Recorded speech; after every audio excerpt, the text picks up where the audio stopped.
Hello बच्चों, कैसे हो आप सब। आज हम स्टार्ट करेंगे exercise 2.2 chapter 2 whole numbers class 6 का।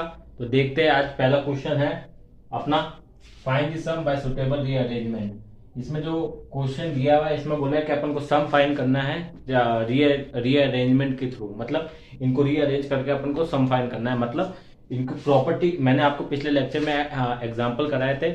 उसमें क्या होता है कि प्रॉपर्टी ऑफ होल नंबर्स के रिलेटेड आपको एग्जांपल्स है। तो इसको भी अपन प्रॉपर्टी ऑफ होल नंबर के रिलेटेड एग्जांपल से करेंगे, क्योंकि इसमें रीअरेंजमेंट बोला है, इसलिए अपन रीअरेंजमेंट की हेल्प के थ्रू करेंगे। ठीक है, रीअरेंजमेंट की हेल्प के थ्रू करेंगे। तो पहला क्वेश्चन देखते हैं। पहला क्वेश्चन है, आंसर ए क्या है, 837 प्लस 208 प्लस 363, इन तीनों को सम करना है पर रीअरेंजमेंट के थ्रू अपन को रीअरेंज करना है। मैंने कम्यूटेटिव प्रॉपर्टी बताई थी, ठीक है।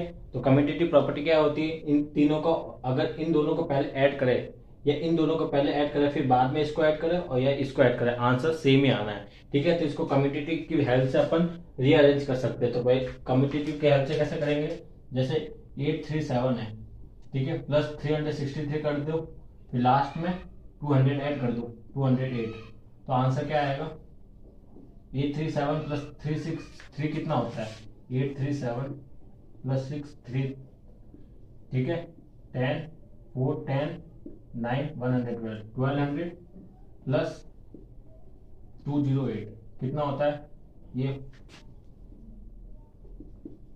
देखो मैं करके बताता हूँ, 208, ठीक है, ये 80411408। तो इसका आंसर क्या आएगा, 1408। मैंने ये क्वेश्चन ऐसा दिया हुआ था, मैंने इसको रीअरेंज करके ऐसा लिख दिया। तो भाई क्वेश्चन में कोई फर्क नहीं पड़ा, ठीक है, अपना आंसर सेम आया। ठीक है, नेक्स्ट क्वेश्चन देखते हैं। इसको भी अपन को रीअरेंज की हेल्प से करना है। ठीक है, तो भाई ये कौन सी प्रॉपर्टी है, 837 प्लस 363 प्लस 208, क्योंकि इसमें मैंने इन दोनों को पहले ऐड किया फिर इसको ऐड किया, तो ये कम्यूटेटिव प्रॉपर्टी है। तो अपन को क्वेश्चन में बोला रीअरेंज की हेल्प से करो। तो भाई रीअरेंज करना जरूरी है। अगर आप डायरेक्टली इसको ऐड करके लिखोगे तो ये आंसर सही नहीं, सही तो आंसर आएगा पर आपको रीअरेंज के हेल्प के थ्रू से लिखना, तो एग्जाम में नंबर आपको नहीं मिलेंगे अगर आपने रीअरेंज नहीं किया। ठीक है, तो बी बी पार्ट देखते हैं। यहाँ पे मैं लिख देता हूँ आंसर बी पार्ट। ठीक है, इसमें क्या होगा, पहले तो क्या करेंगे, या तो इन दोनों को ऐड कर दो और इन दोनों को ऐड कर दो, आंसर इन दोनों को ऐड करके इन दोनों को ऐड कर दो। पर यहाँ पे क्या है, रीअरेंजमेंट बोला तो रीअरेंज करना पड़ेगा। तो अपन पहले क्या करते हैं, 1962 है और 1538, पहले बड़े नंबर्स को पहले ऐड कर लेते हैं।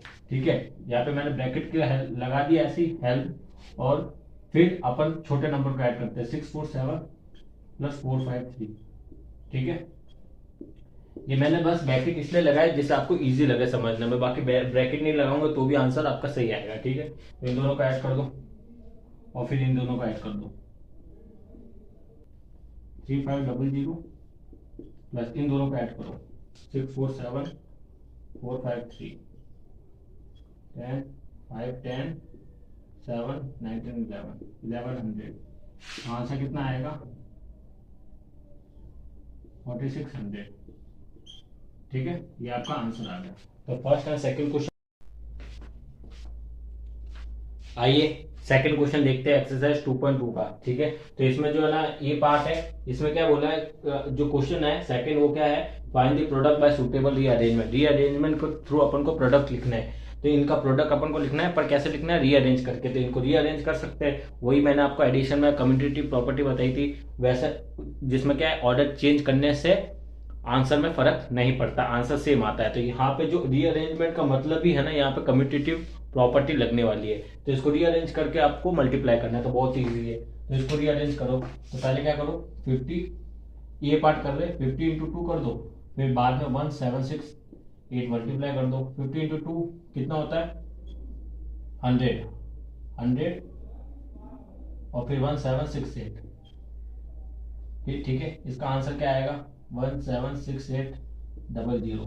ठीक है, ये आपका आंसर आएगा। सेकंड पार्ट देखते हैं, आंसर बी। ठीक है, आंसर बी क्या आएगा, इसमें भी रीअरेंज करके लिखना है। क्या है, पहले इन दोनों को लिख दो, 25 इंटू 4, ठीक है, फिर 1 इंटू 166। ठीक है, क्योंकि इसको रीअरेंज करके लिखा है, 25 इंटू 4 कितना होता है, 25 इंटू 4 होता है 100 और 100 इंटू 166, तो आंसर कितना आएगा 16600। ठीक है।